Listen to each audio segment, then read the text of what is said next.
Students, welcome to chemistry class. In this lecture, we will discuss about the structure of atom.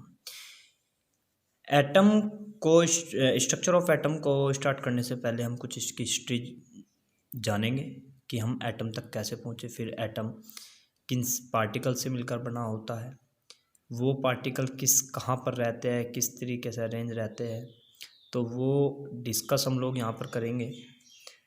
Now सबसे पहले हम इसकी history को जानते हैं। देखिएगा, सबसे पहले क्या आया डेमोक्राइटिस आया, ये scientist 400 BC, time of atomic models पढ़ रहे हैं। तो इसने क्या कहा कि जो पार्टिकल, जो प्रत्येक मैटर होता है वो छोटे छोटे पार्टिकल से मिलकर बना होता है, ठीक है ना।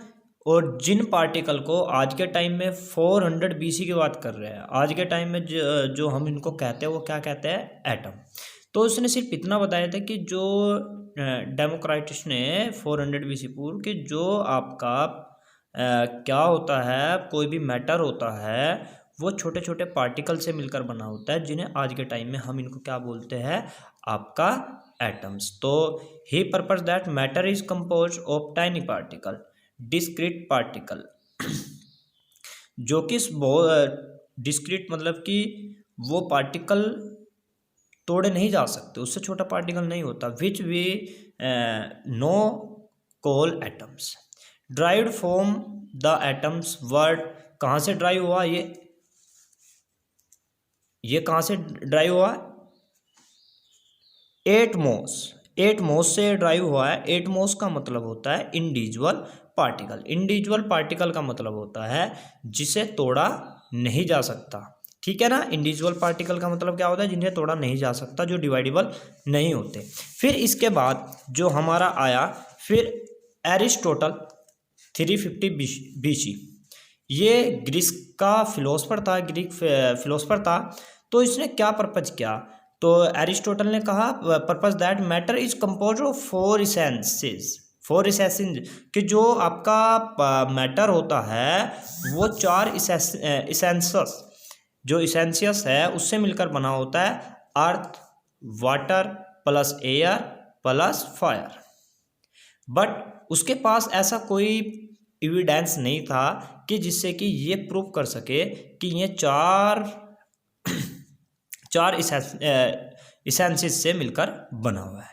तो आपका सबसे पहला आपका कौन आया, यहाँ पर डेमोक्राइटिस आया 400 BC पूर्व। उसने बताया कि जो पार्टिकल होते हैं वो छोटे, जो आपका कोई भी मैटर होता है वो आपका छोटा छोटा पार्टिकल से मिलकर बना होता है, जिसे आज के टाइम पे हम एटम बोलते हैं। जो एटमॉस होता है, एटम जो आया है वो कहाँ से आया, ग्रीक वर्ड होता है एटमॉस से आया है, ठीक है ना। फिर 350 BC में कौन आया, एरिस्टोटल आया। एरिस्टोटल ने क्या बताया, ये ग्रीक फिलोसफर था, इसने बताया कि ये चार, जो कोई भी मैटर होता है 4 इसेंसेस से मिलकर बना होता है, earth, water, air plus fire. इसके पास कोई ऐसा ठोस प्रमाण नहीं था, कोई एविडेंस नहीं था जिससे कि इस चीज़ को प्रूव कर सके। फिर इसके बाद डाल्टन्स मॉडल ऑफ एटम, ठीक है, जो कि आपका 1808, ठीक है, 1808 में इसने ये मॉडल आया, डाल्टन्स मॉडल ऑफ एटम। ये किसके ऊपर बेस्ड था, ये कंजर्वेशन ऑफ मास के ऊपर बेस्ड था। ये जो डिफाइनाइट प्रोपोर्शंस के ऊपर बेस्ड था और मल्टीपल प्रोपोर्शंस के ऊपर बेस्ड था, जो कि लास्ट लेक्चर में, लास्ट यूनिट के अंदर हम उसको डिस्कस कर चुके हैं। अब ये डाल्टन्स एटॉमिक मॉडल क्या क्या चीज़ बताता है। डाल्टन्स एटॉमिक मॉडल आपका क्या बताता है, सबसे पहली बात डाल्टन्स ने क्या बताया कि elements are composed of minute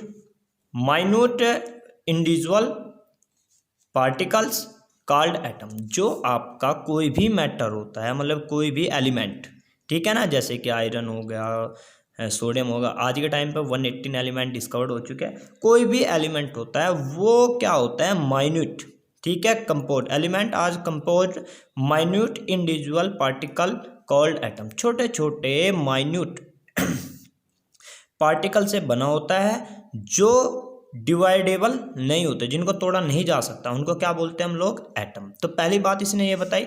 दूसरी बात, atoms of same element are alike in magnitude and size. कोई जैसे कि एक एटम है जैसे कि सोडियम, तो सोडियम एलिमेंट जो होता है बहुत छोटे छोटे पार्टिकल Na से मिलकर बना होता है। तो कोई भी एलिमेंट हो वो केवल एक ही टाइप ऑफ एलिमेंट, एक ही टाइप ऑफ एटम से मिलकर बने होते हैं। जैसे कि Fe है तो Fe किससे मिलकर बना होगा? Fe छोटे छोटे पार्टिकल, मतलब छोटे छोटे एटम सेम पार्टिकल से मिलकर आपके बनोगे, सेम एटम से मिलकर बने होंगे। ये नहीं कि अन्य एलिमेंट है वो अन्य के अंदर कोई दूसरा एटम आ जाएगा। यदि अन्य एलिमेंट है तो वो एलिमेंट केवल अन्य एटम से ही मिलकर बना होगा। तीसरी बात, atoms of different element have different masses and size. आपका सीधी सी बात है, जो डिफरेंट एलिमेंट, जो आपका अलग अलग जो एलिमेंट जैसे कि सोडियम है, मैग्नीशियम है, Fe है, अलग अलग एलिमेंट के एटम का एटॉमिक मास और साइज क्या होता है? अलग अलग होता है। फोर्थ बात क्या बोली? Chemical compounds are formed by the union of two or more atoms. Different element जो आपका कंपाउंड होता है वो दो या दो से ज़्यादा, जैसे कि आपका NO2, जो कोई भी कंपाउंड होगा वो दो, जैसे कि NO, दो या दो से ज़्यादा एलिमेंट के एटम का क्या होता है? मिलकर बना होता है। जैसे कि NO, ये कंपाउंड किससे मिलकर बना है? नाइट्रोजन और ऑक्सीजन से। जैसे कि वाटर है, ये किससे मिलकर बना होता है? हाइड्रोजन एटम और ऑक्सीजन एटम से। नेक्स्ट बात, ये आप क्या अगले चीज क्या है? Atoms always combine in simple whole number ratio.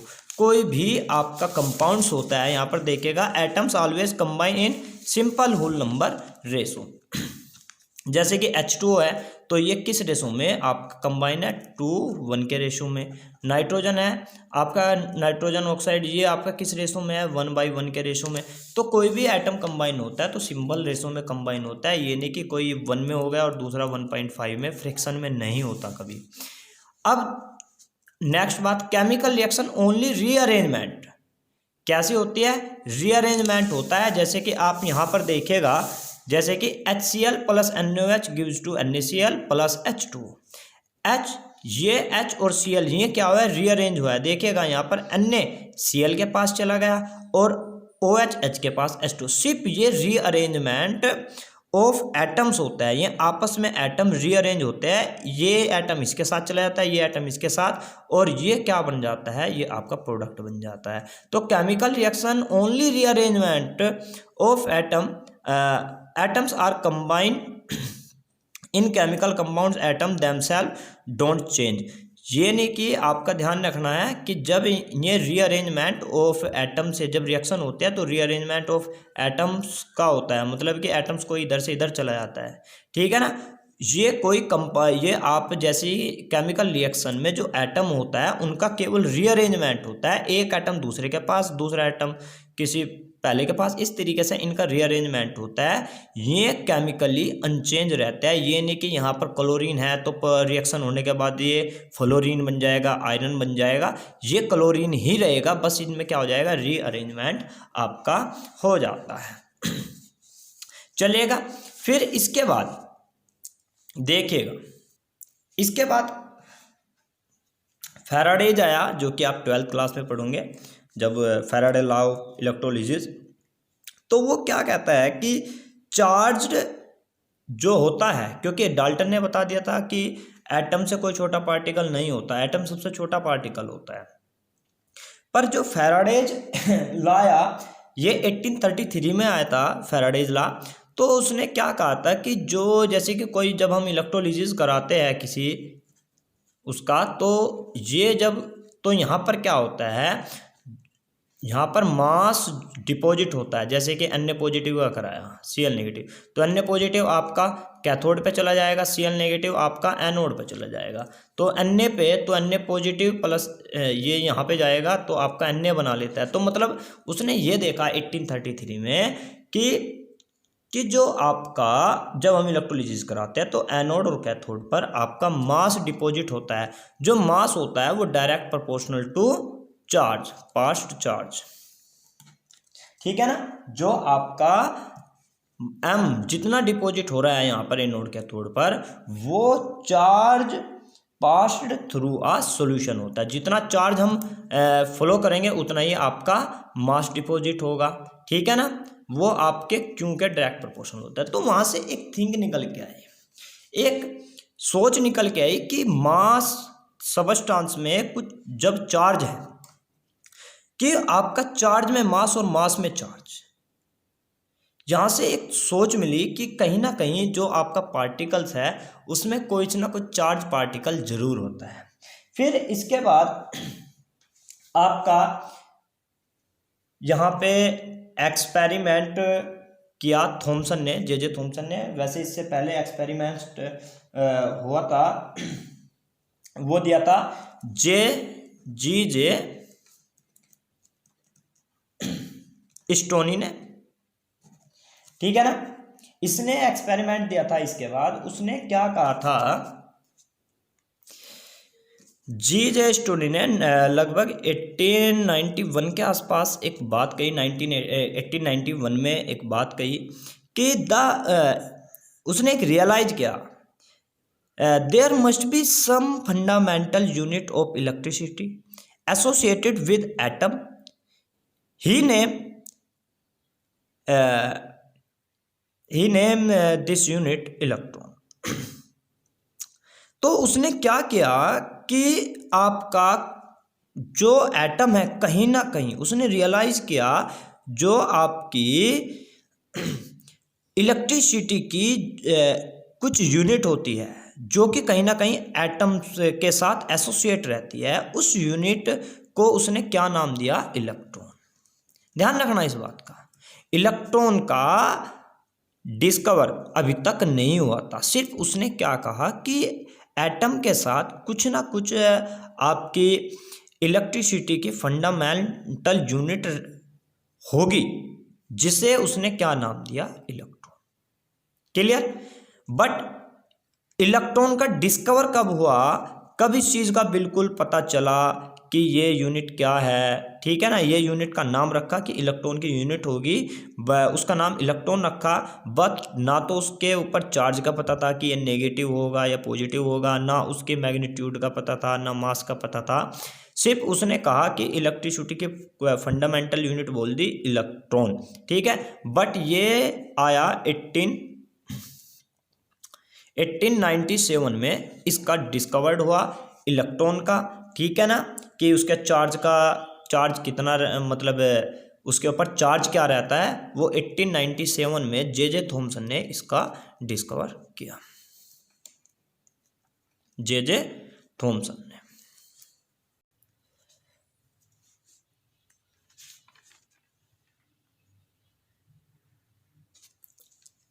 तो 1897 में जे थॉमसन ने एक एक्सपेरिमेंट किया, CRT experiment, cathode rays tube experiment, जिसे हम डिस्चार्ज ट्यूब एक्सपेरिमेंट भी बोलते हैं। इसमें क्या लेते हैं, एक ग्लास की ट्यूब लेते हैं। ये कैसे होता है, इसमें एक ग्लास की ट्यूब होती है,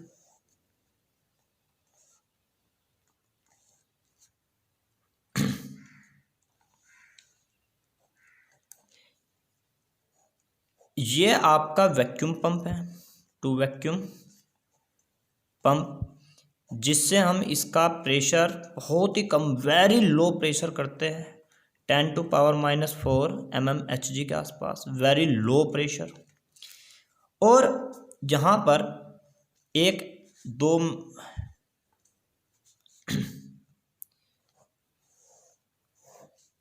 यहाँ पे कोई मेटल प्लेट लेते हैं, 2 मेटल प्लेट, जैसे कि एक मेटल प्लेट आपने यहाँ पे ली और उसके थ्रू यहाँ पर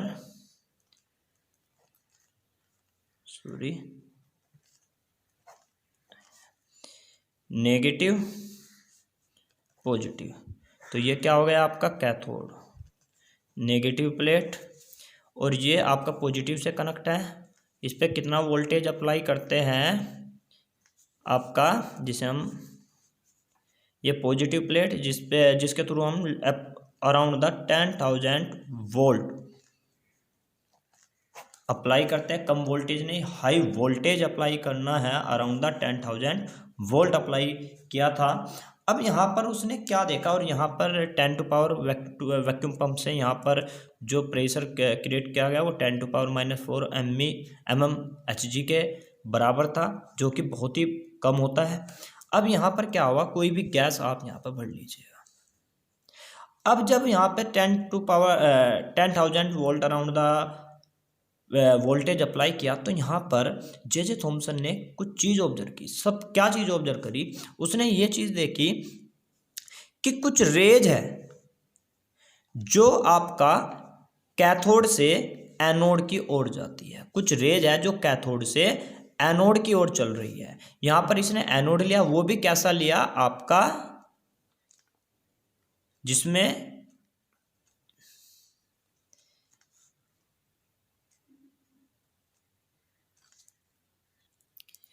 ये यहाँ से ये जो एनोड है ये आपका होलिड एनोड है, जिसमें छोटे छोटे होल हो रखे हैं ताकि रेज यहाँ से पीछे यहाँ पे ये और लगा लेना। ये फ्लोरोसेंट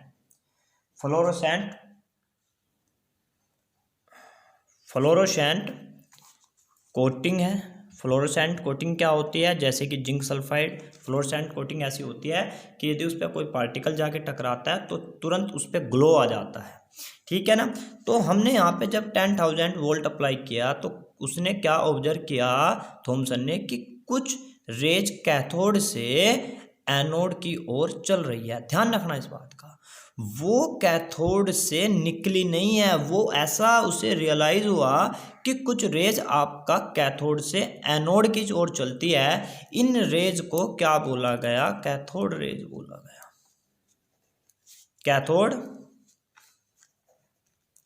रेज बोला गया। क्लियर।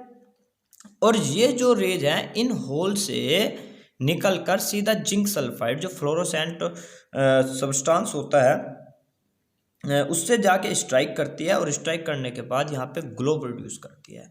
तो इसका मतलब उसने यहाँ पे कुछ और चीज़ें भी करी। इसके साथ ही फिर बाद में उसने क्या करके देखा, इसमें इलेक्ट्रिक फील्ड अप्लाई किया। ये सपोज करिएगा ये आपका पॉजिटिव है, ये पॉजिटिव और ये आपका नेगेटिव। तो उसने देखा कि ये जो रेज है, यदि हम इसमें इलेक्ट्रिक फील्ड बाहर से अप्लाई करें तो ये जो रेज है ये आपका पॉजिटिव प्लेट की ओर मुड़ जाती है। ठीक है ना। इसलिए ये कहीं ना कहीं जो रेज है वो नेगेटिव पार्टिकल से मिलकर बनी है, जिनके ऊपर नेगेटिव चार्ज होता है, और उनके ही हम क्या कहते हैं, इलेक्ट्रॉन कहते हैं। ठीक है ना। तो इसके क्या क्या चीज़ें रही वो देखिएगा। तो characteristics of cathode rays are starts from the cathode and move toward anode. Cathode rays क्या होती है, आपका कैथोड से चलती है और किसकी ओर बढ़ती है, आपका एनोड की ओर। These days are invisible. These rays are invisible but cause fluorescent material to glow when hit by them. और जब वो फ्लोरोसेंट स्क्रीन से जाके टकराती है तो वहाँ पे क्या प्रोड्यूस करती है, ग्लो प्रोड्यूस करती है। In the absence of electric and magnetic field these रे ट्रेवल्ड इन स्ट्रेट लाइन। यदि आप यहाँ पे कोई बाहर से इलेक्ट्रिक फील्ड और मैग्नेटिक फील्ड आप अप्लाई ना करें यहाँ पर, तो ये रेज आपका सीधी लाइन में ट्रेवल करते हैं। तो कहने का मतलब यह है कि कैथोड रेज जो होती है वो वैक्यूम में सीधी लाइन में ट्रेवल करती है। Cathode rays cast shadow of an object placed in its path and produce mechanical effects on a small paddle wheel. अब आप देखिएगा यदि इसके पाथ में हम यदि कोई व्हील लगा दे तो यहाँ पर हमें क्या ऑब्जर्व होता है कि इस व्हील के बिल्कुल जस्ट सामने उसकी शैडो बन जाती है। इसका मतलब ये जो व्हील है ये इसको बस पेनिट्रेट, क्योंकि ये इसको पेनिट्रेट नहीं कर पाता, और ये क्या होता है इसके पीछे क्या बन जाती है, शैडो बन जाती है। Small paddle wheel these ray consist of negative charge particle fast moving and are deflected by electric and magnetic field. ये रे क्या होती है, आपके नेगेटिव चार्ज रखती है, क्योंकि ये कैसे पता चला कि जब आप इसके ऊपर इलेक्ट्रिक फील्ड लगाएंगे तो ये क्या होगा, पॉजिटिव प्लेट की ओर मुड़ जाएगी। तो इसका मतलब ये नेगेटिव पार्टिकल से मिलकर बनी होती है, इनको ही इलेक्ट्रॉन कहते हैं। तो चार्ज ऑन इलेक्ट्रॉन मतलब कि कैसा होता है, वो कैसा होता है, आपका नेगेटिव होता है। तो characteristics of cathode rays don't depend on the nature of electrode और nature of gas present it. सबसे पहली बात जो बहुत इंपॉर्टेंट चीज़ है कि जो कैथोड रे होती है वो इस बात पर डिपेंड नहीं करती कि गैस का नेचर कैसा है और इलेक्ट्रोड कैसा है। क्लियर, ये इसके ऊपर बिल्कुल भी डिपेंड नहीं की गई है कि ये जो आपका डिस्चार्ज वैक्यूम ट्यूब है इसमें कैसी गैस ली गई है, एनोड कैथोड कैसे है, वो उस पर बिल्कुल भी डिपेंड नहीं करती। Cathode rays penetrate through thin sheets of aluminium metal. Aluminium metals की बहुत ही थिन शीट जो कि बहुत ही पतली होती है उसको क्या कर देती है, पेनिट्रेट कर देती है। थिन का मतलब बहुत ही थिन, ठीक है, इसलिए इसमें पेनिट्रेशन पावर भी होती है। दे इफेक्ट फोटोग्राफिक प्लेट। यदि आप इसको कैथोड रेज को यदि फोटोग्राफिक प्लेट पे डालो तो उस पर इफेक्ट करती है globe. Charge to mass ratio is universal constant. और जो सबसे बड़ी बात है, जो इसका सबसे बड़ी चीज़ है, जो जे थॉमसन ने है, जो बड़ा बच्चे गलती करते हैं, जे थॉमसन ने E/m charge by mass ratio बताया था, वो कितना निकल के आया था जे थॉमसन के थ्रू 1.78 मल्टीप्लाई 10⁻⁻11 कुलाम पर किलोग्राम। इतना चार्ज इलेक्ट्रॉन ने चार्ज बाई मास रेशो बताया था 1.78। चार्ज ऑन रेशो नहीं बताया था। चार्ज ऑन रेशो कितना होता है, उसने चार्ज बाई मास रेशो बताया था 1.78। चार्ज ऑन इलेक्ट्रॉन कितना होता है वो बताया था आपका मिलिकन्स ने, जो कि हम नेक्स्ट लेक्चर में डिस्कस करेंगे। तो यहाँ पर हमने आज के लेक्चर में पढ़ा कि आपका डाल्टन्स एटॉमिक थ्योरी क्या है। डाल्टन्स एटॉमिक थ्योरी ने ये बात बताई कि एटम से कोई छोटा पार्टिकल नहीं होता। फिर उसके बाद जे थॉमसन का एक्सपेरिमेंट आया, उसने कैथोड रेज देखी तो उसे पता चला, जैसे कि उसने इलेक्ट्रिक फील्ड में उसको निकाला तो वो पॉजिटिव प्लेट की ओर मूव कर गई। इसका मतलब वो नेगेटिव पार्टिकल से मिलकर बनी हुई है। तो E/m ratio charge by mass ratio कितना निकला था, जे थॉमसन जो निकाला था 1.78 मल्टीप्लाई 10⁻⁻11 कुलाम पर किलोग्राम। तो आपका फिर आपका मिलिकन्स आया।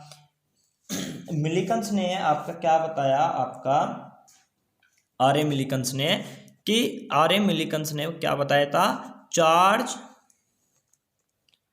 ऑन इलेक्ट्रॉन कितना आया था 1.67 मल्टीप्लाई 10⁻⁻1.66 मल्टीप्लाई 10⁻⁻19 कुलाम। इतना चार्ज जो कि उसने एक्सपेरिमेंट किया था, ऑयल ड्रॉप एक्सपेरिमेंट, उसके थ्रू इसने चार्ज बताया था। तो ये था आपका जे थॉमसन ने किस तरीके से आपका इलेक्ट्रॉन का डिस्कवर किया, और कुछ इसकी पीछे की हिस्ट्री हमने यहाँ पर पढ़ी। हमने देखा कि जो मिलिकन्स जो मेन चीज़ ये है कि चार्ज बाई मास जो रेशो होता है वो इलेक्ट्रॉन्स का किसने बताया था, जे थॉमसन ने बताया था। मिलिकन्स ने ऑयल ड्रॉप एक्सपेरिमेंट के थ्रू उसका चार्ज बताया था कि उसका चार्ज कितना होता है, तो 1.6 मल्टीप्लाई 10⁻⁻19 कुलाम आपका चार्ज होता है। तो एक चीज़ मैं आपको और बता देता हूँ कि जो नेक्स्ट लेक्चर में हम पढ़ेंगे मिलिकन्स का जो आपका ऑयल ड्रॉप एक्सपेरिमेंट है, मिलिकन्स का जो एल ड्रॉप एक्सपेरिमेंट है हम उसको पढ़ेंगे, और कल का उससे नेक्स्ट लेक्चर में जो हम डिस्कस करेंगे वो करेंगे discovery of protons and neutrons. Thank you.